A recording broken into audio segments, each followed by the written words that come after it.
Hello, welcome back. I want to do something a little bit different for this episode, and I think it's something I'm going to continue to do. A couple months ago, I transitioned to interviewing guests on the podcast. One of the things I've noticed is it's made me much more consistent with getting episodes out each week because I've actually pre-recorded most of them. And so it's much easier for me to get them edited and get them out every week. The other thing is I noticed that they're not getting listened to as much as the episodes that were just me or the ones that were me and Ramiro. And so I'm trying to find a balance between the two. The challenge is that when it's just me responsible for getting episodes done, it's hard for me to stay consistent. But I also really like just being able to turn the microphone and the camera on and talk about whatever. So my intention at this point is to try to balance the two. So what I thought I would do is after a guest episode, I would do a follow-up episode that's just me talking about what the last episode was about, maybe what it brought up for me, what it made me think about. Because with a guest interview, while we have topics that I know ahead of time we're going to talk about, I don't ever really know where things are going to go. And so sometimes things come up or things are said that I really kind of get on a roll about and would love to be able to talk about more. So I want to use this as my opportunity to do that. If you listened to last week's episode with Dalton Cooper, it was a bit of a heavy episode. But I think it was really necessary. I think it is easy to misunderstand why our kiddos act out sometimes, why they show up as defiant or argumentative or resistant. And even though Dalton and my stories were different in the way that we showed up and the environments where we showed up that way, the similarity was that we both were really struggling with mental health challenges as kids and as teenagers that went unnoticed, undetected, undiagnosed. And for both of us, we developed reputations for being difficult. His was at school, absolutely, and mine was at home. I remember being referred to as basically a bratty teenager. And the truth was that I was experiencing some significant mental health challenges. So what I want to talk about today is just some strategies and suggestions that I have for ways that adults and kids can form better connections. And as I'm talking right now, I just thought of another one that I want to add. So I'm just going to put it down on my little Post-it note here that has all my random notes. Whether you are a parent, a teacher, a grandparent, a neighbor, whatever your role is, a therapist, whoever you are, whatever your reason is for listening to this podcast, I want to give you some strategies for how you can help build stronger bonds with the kiddos in your life who may or may not be kids. I think primarily I can see the age group of the people who listen to this podcast. And so primarily it's people around my age. So the majority of people were, you guys have kids, teenagers, college age, for example, but I'm sure there are people listening who maybe are college age themselves. I'm sure there are people listening who might be grandparents. So just to say, this goes for anybody. And I want to share some strategies on how we can have better bonds and connections with the people in our lives. Since it is back to school time, the very first strategy I want to share is how to ask your child questions about their day that are not, how was your day? I actually about 6 months ago in one of the groups, for some reason one of our lessons is about how once we know somebody, we should ask them personal questions instead of generic questions. Not personal in terms of private, but personal in terms of now that you know somebody, you have an idea of what they might have done over the weekend, right? You know things about their pets or their family members. So you can ask them more targeted questions as opposed to generic questions. So while we were having this lesson about 6 months ago, the kids started talking about how their parents asked them, "How was your day?" And it was so funny how everybody in the group, there was like this collective groan when one of the students brought that up.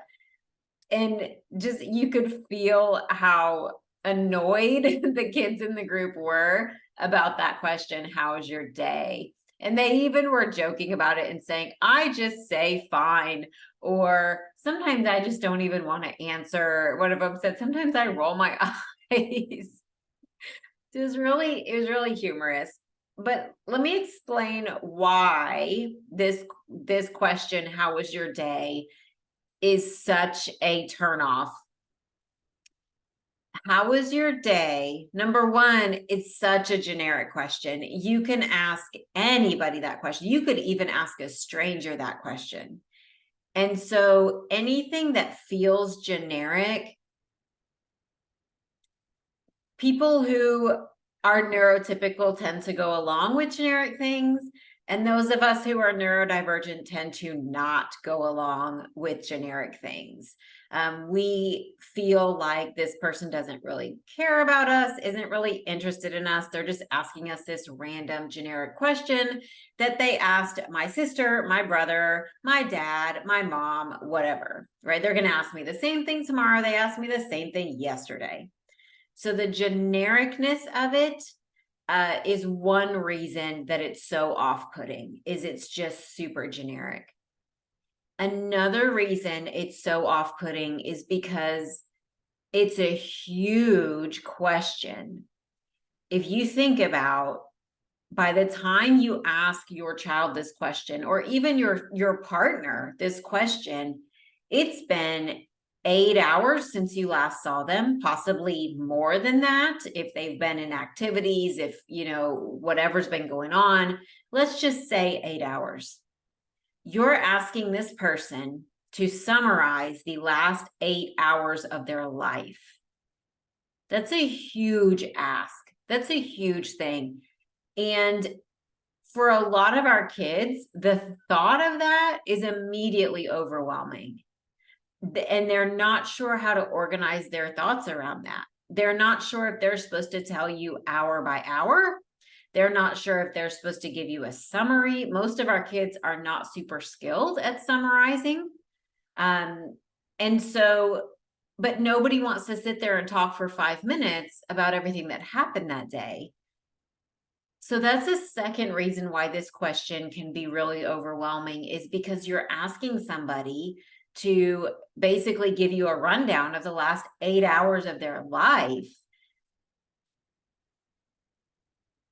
Another thing is that a lot of our kids don't know how to gather and collect their thoughts around that in order to answer that question. And even you, if somebody asks you that question, how do you normally respond to that? Probably in a similar way as our kids do. "Oh, it was good. It was fine. It was okay. It was great." Right? We probably answer in the same way. And so our kids are a lot of times mirroring and mimicking us. They see that that's how we answer that question. So we're going to do away with the question of "How was your day?" We're going to be done with "How was your day?" Let me give you some alternatives. The things that people remember, this is memory research. Our memory is very strongly tied to emotion. The things that we remember them because they are tied to an emotion. It could be different emotions. It doesn't have to be something significant. It could be something that made us laugh, something that made us smile, something that made us feel scared, something that made us feel embarrassed, right? I'm sure if I were to ask you right now, what's something embarrassing that happened to you as a child, you can automatically conjure up a memory, right? I'll tell you mine. I don't really do embarrassed. Things don't really embarrass me much. But the one that I have is when I was, I must have been fourth or fifth grade. And in my neighborhood, there were really big ditches. And I had just gotten home from school and I was riding my bike around my neighborhood and it had just rained a lot. And so the ditches were full of water. And my mother used to make a lot of clothing for me. So I remember I had on an outfit that she had made, and I'm out riding my bike in the neighborhood. And the bus for the middle school and high school kids was coming into my neighborhood to drop the kids off. I grew up in a really small town. The middle school and high school are across the street from each other. So the bus is coming to drop the kids off. So these are all kids who are older than me because I was fourth, fifth grade. In my neighborhood, I lived in a rural area. It was just one road. There were no center lines or anything. So if two cars were passing, somebody would have to move over. So I moved over to not get run over by the school bus, and I fell into the ditch, which was full of water. And all the kids on the bus saw this happen and started laughing at me. That is my memory of feeling embarrassed. So again, that was fourth or fifth grade, and I remember it very clearly. You probably also conjured up something from your childhood, or even something from, maybe 10 years ago, but because it's tied to an emotion, you remember it, right? That's why we remember things like where you were when you found out about the events of 9/11. Even, maybe where you were when you learned that we were going into lockdown in 2020. We remember things like that because they're tied to emotion. So we're going to use that to our advantage. One way we can ask our kids questions is, instead of expecting them to summarize 8 hours of their day, we can ask them something like, what's something that you found funny today? What's something that you were frustrated about today? What's something that you felt sad about today? What's something that made you feel excited today? What's something you are proud of today? What's something that was difficult for you today? Okay, so you can see how these questions are much more targeted and specific than how was your day. And because they're tied to an emotion, your child will, a memory will pop into their brain. They may not want to share it, which is totally fine, but a memory will pop into their brain. Depending on your child's age and emotional maturity level, you may want to start with basic emotions. In my personal opinion, mad, sad, and happy are actually not primary emotions. Mad is actually what I call, it's like a masking emotion for feeling out of control, feeling disappointed, feeling taken advantage of. Sad is a masking emotion for feeling left out, feeling embarrassed, feeling ashamed. Happy is a masking emotion for feeling proud, feeling accomplished, feeling helpful. So if you have a young kiddos or kiddos with more basic emotional awareness, you can start with mad or sad or happy. I would choose more complex emotions if your kiddos are able to understand them, which most of our kiddos are. When I think about the students that I have in the program at Starfish, actually, I can't think of any of them that I don't think would be able to process more complex emotions. We don't want to ask them. I would say just pick one a day. Just pick one emotion that you want to focus on each day. I would not ask them 6 or 8 or 10 because they're going to get tired of answering the question. I would just focus on one. Another way that you can do this that might make it a little more, what's a good word? Productive, is you can front load it in the morning. In the morning, you can, this is awesome if you do this with your whole family, however many people are in your family. This is awesome if it's something everybody can do together in the evening so that your kiddos can see you demonstrating it as well. To front load it, you would talk about it in the morning. Hey, everybody, today when we get home, let's talk about something that we felt excited about today. When you front load it in the morning, there's oh gosh, I bet I'm going to forget the name of it now. There's a concept at work in our brain that when we know we're looking for something specific, we tend to notice it in our environment. I can't think of the name of it now. For example, if you buy a new vehicle, all of a sudden you start to notice everybody else on the road who has the same vehicle as you. They were always there. It just wasn't as important to you before. And so you didn't really pay attention to it. It's part of our brain's ability to filter, right? But now that you own that vehicle, you start to see them everywhere. The same if you're planning to move somewhere, you might start noticing that you hear people talking about that place, or you start seeing it in articles that you're reading. It's always been there. Your brain just wasn't paying attention to it before.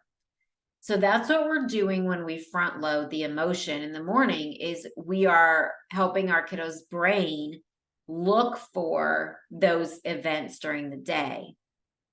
So that would be my suggestion, is to front load. You can also, obviously we want to focus on positive emotions. And let me actually change the way I say that, because I don't want to label emotions as positive or negative. Emotions just are. There is no positive or negative. We want to focus on emotions that make us feel good, because we don't want to end our kids' day talking about things that made them feel crummy. But what you can do is you can front load with an emotion that makes you feel good. So, hey, everybody, today we're going to look for things that made us feel helpful. And then once everybody talks about that in the evening, everybody shares something that made them feel helpful, then maybe you can add another one. Does anybody have anything that made them feel frustrated today? I know I did. My story of something that made me feel frustrated was when, and then you can share your story. And then I would recap it and say, so I'm really glad that I also felt helpful today. So it's like a sandwich, right? Like an emotion sandwich.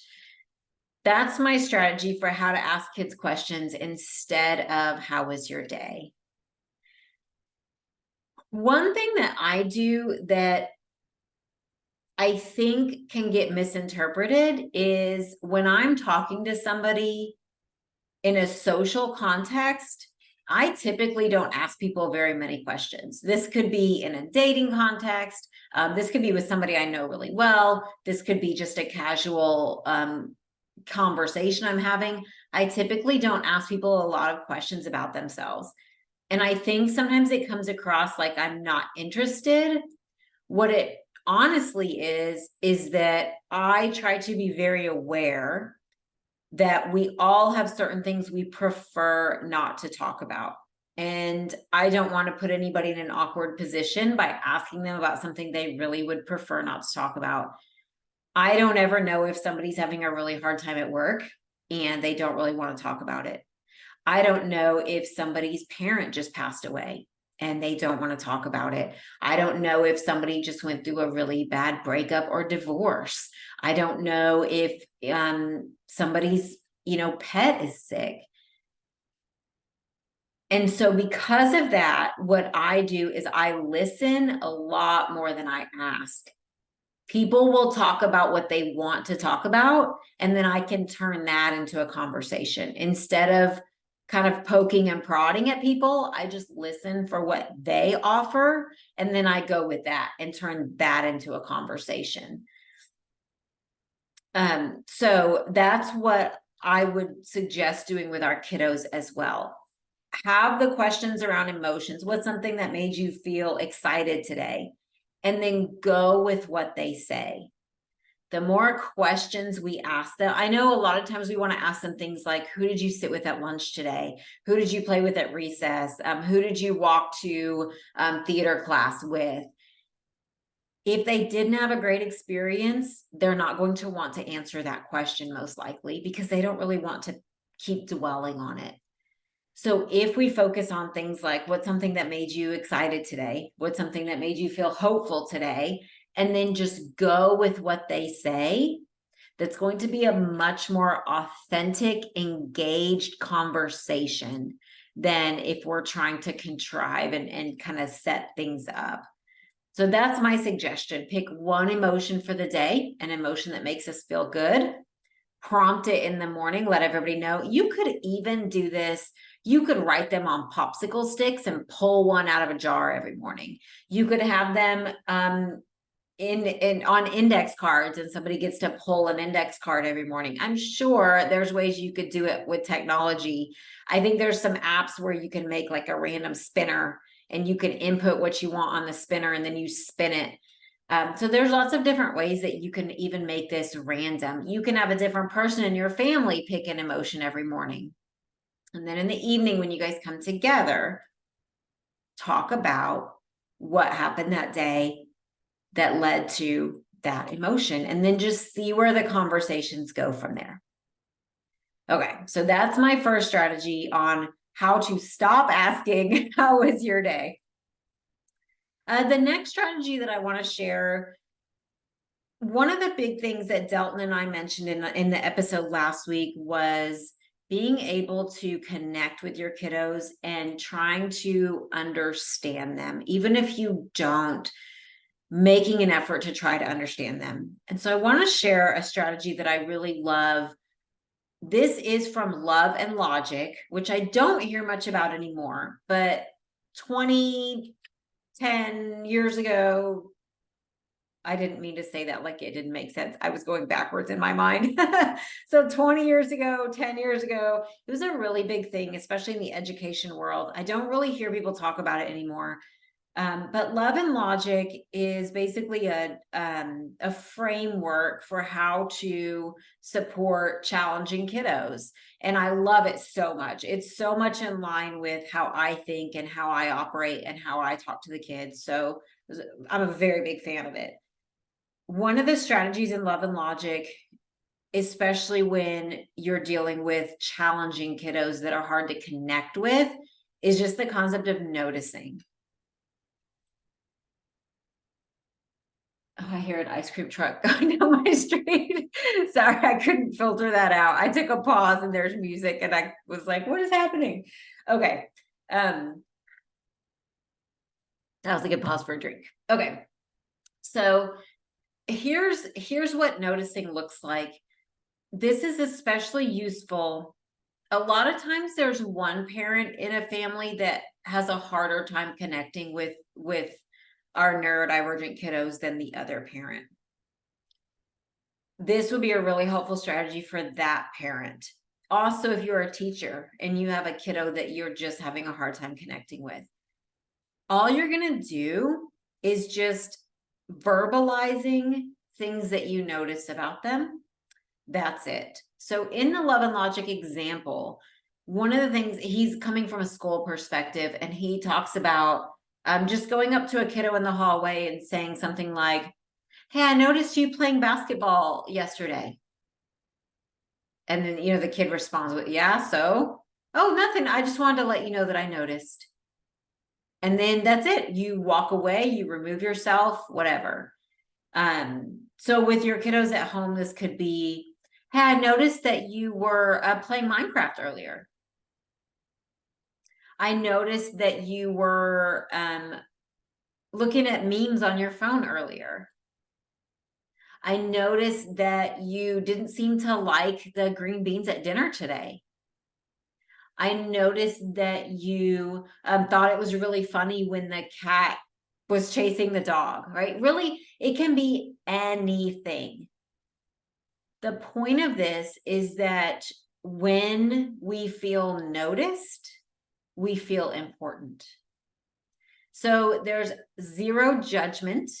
The tone of your voice is neutral, and you are picking either neutral situations or positive situations. We're not noticing times where our kiddo is not at their best. That is not what this is about. It is neutral situations or situations where you notice something they like, something they enjoy, something they're having a good time with. So, hey, I noticed, and then whatever. I noticed in the soccer game last night that you did a really good job of keeping up with the ball. I noticed in your piano lessons that you kept trying, even though I could see that you were getting frustrated. I noticed when you were reading that you said that word correctly that you had missed yesterday. I noticed that today you remembered it. Okay, that's all that you're doing, is you're just noticing random things. But it makes us feel important when people notice us. So that's all that it is. Oh, let's see. Okay, third strategy. This is, I just put random notes on a Post-it note. This is a good one for when your kiddo is having a hard time. There is a quote, a saying, whatever, that I really resonate with. And it says something like, your kiddo isn't giving you a hard time. They're having a hard time. And I think that's such a great frame of mind. Anytime, first of all, let me say that when kiddos when they appear to be difficult, avoidant, resistant, argumentative, it's because they're having a hard time. They are feeling anxious.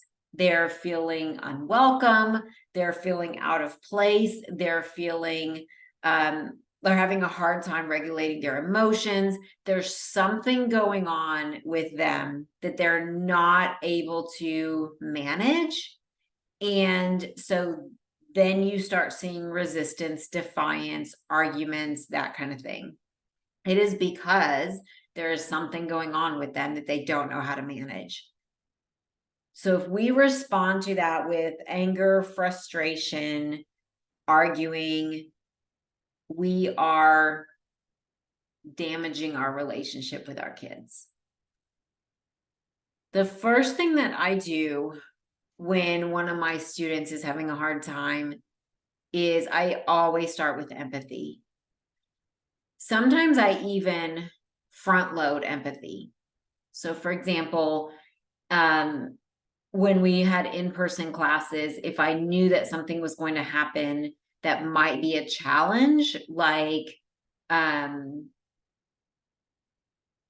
trying to think of a good example. If a certain game was out that week because a piece had been broken or, something like that, I would front load empathy and I would say, I know it's really disappointing when you're not able to play what you want to play. So let me tell you what happened. And then I'll explain the situation. And it always helps the kiddos handle it much better when I front load empathy.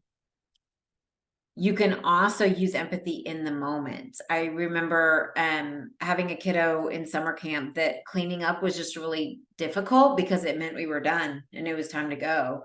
And so a lot of days when when the timer went off and it was time to clean up, he would get frustrated. Sometimes he would start throwing things. And so I would just say, man, I also feel frustrated when I have to stop doing what I really want to do. I get it. Okay. So it's just empathizing with how this kiddo is feeling. Oh man, that's really annoying when somebody asks you to take out the trash when you're in the middle of watching a video. I would be really annoyed by that too. Because it's true and it's real. So even if you don't understand your kiddo's reaction to something, we can still validate it. We can still be empathetic to it, even if we don't understand it. There was a situation about a month ago at summer camp where a kiddo actually swatted another kid. And when I saw the situation, I actually felt like Not that I ever condone anybody touching anybody else, but what the other kiddo did was not cool. And so I just said, man, I definitely understand how you're really frustrated and annoyed about that. I would feel the same way if that happened to me.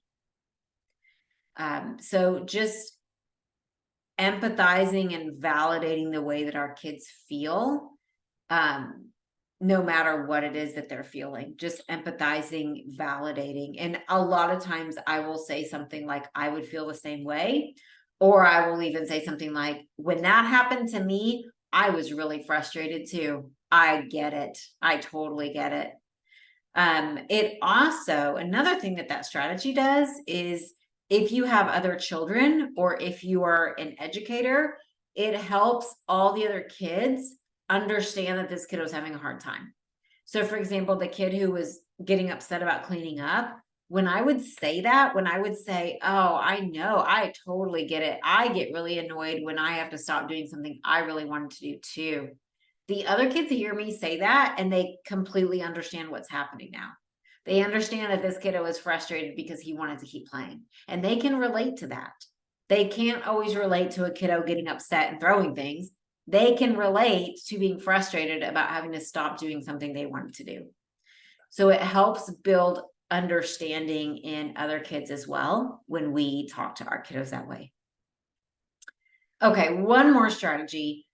This one is really simple. There's so many things that I feel like are little things that make a huge difference, both in the way that we interact with our kiddos and when it comes to our kids and their social skills. There's so many little things that make a huge difference.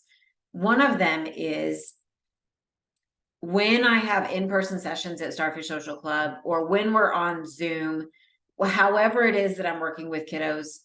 I even do it here on the podcast and YouTube.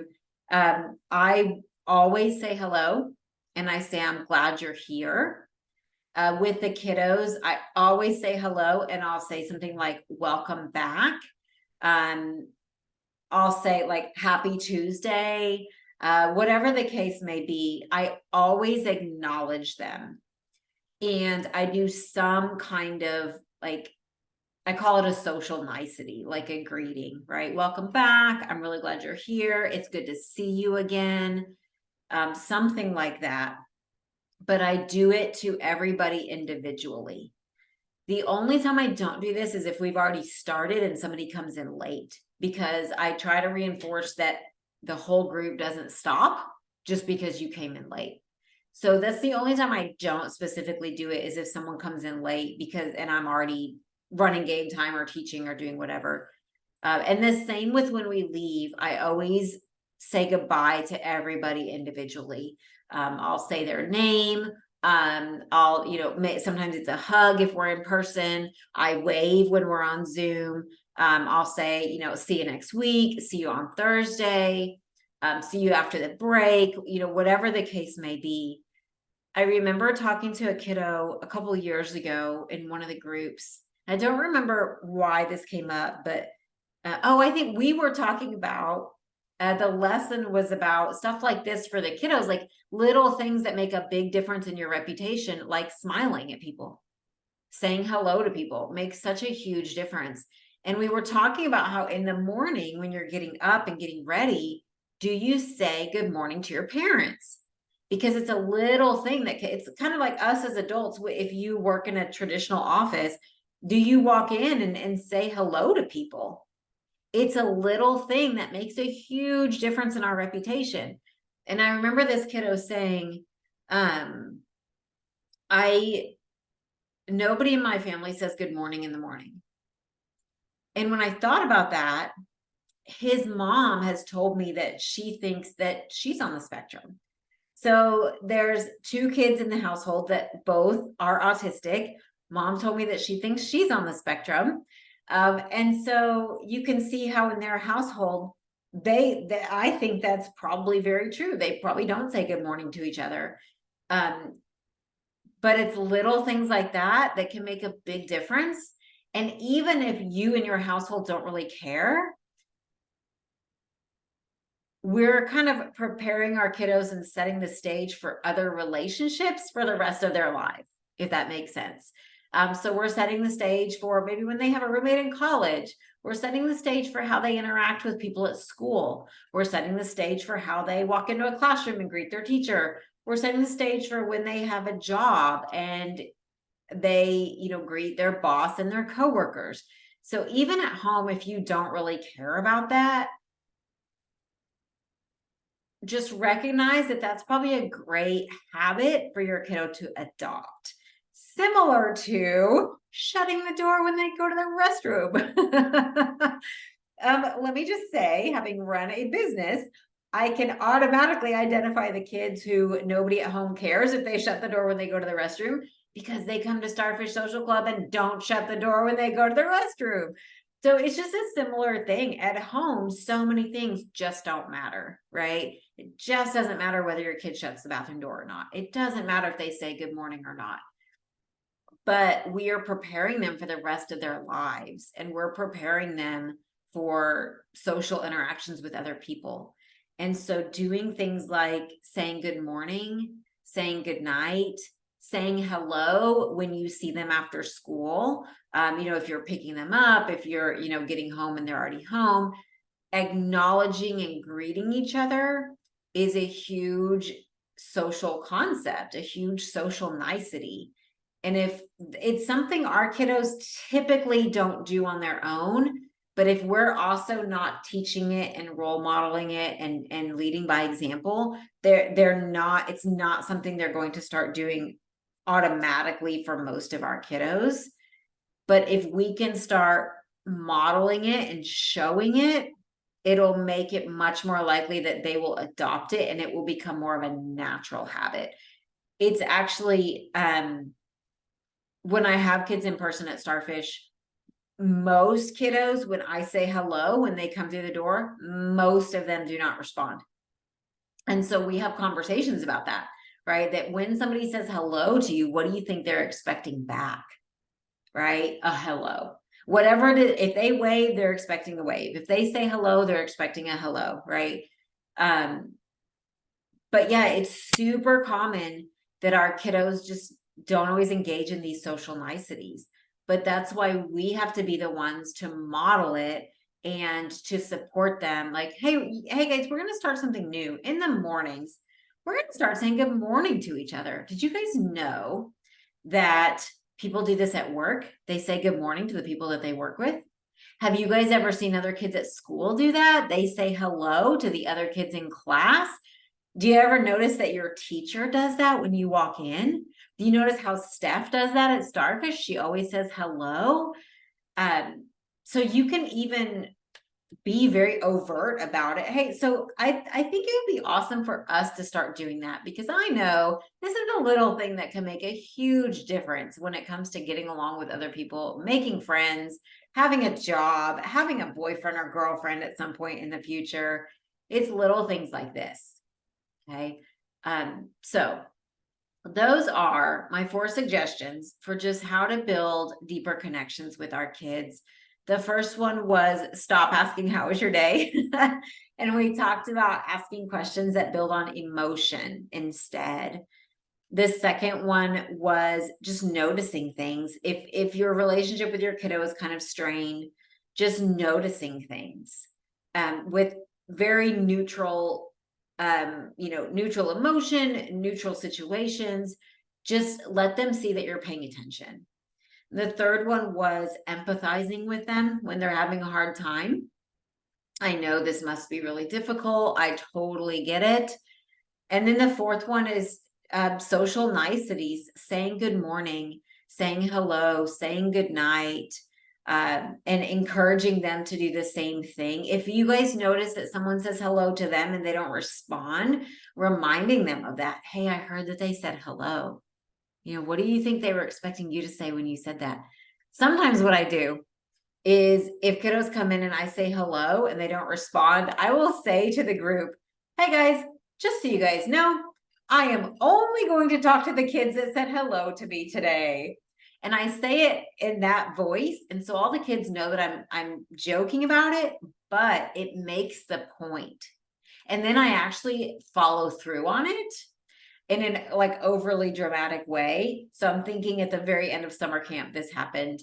And one of the kids was asking me a question. I was like, I feel like somebody's asking me a question, but when I said hello to this person that I think is asking me a question, he did not say hello back. And so I just don't really know what I'm supposed to do right now. And so I make it a joke, I make it funny, but I'm also making the point, right? That I said something to this kid and they quote unquote ignored me. I'm saying that because they didn't really ignore me, they just didn't respond. And so I'm going to make the point that if they're going to say something to me, I'm going to quote unquote ignore them. The kids really get it when I do that. And it typically helps them remember to just acknowledge people. Just say hello when somebody says hello to you. All right. Thank you for joining me. I will plan to do something like this maybe a couple times a month, just in response to the things that are discussed on the podcast interviews that I have, just so I can add some more strategies, suggestions, recommendations to everything that we talk about. So thank you for being here this week, and I'll see you again next week. I'm really glad that you're here.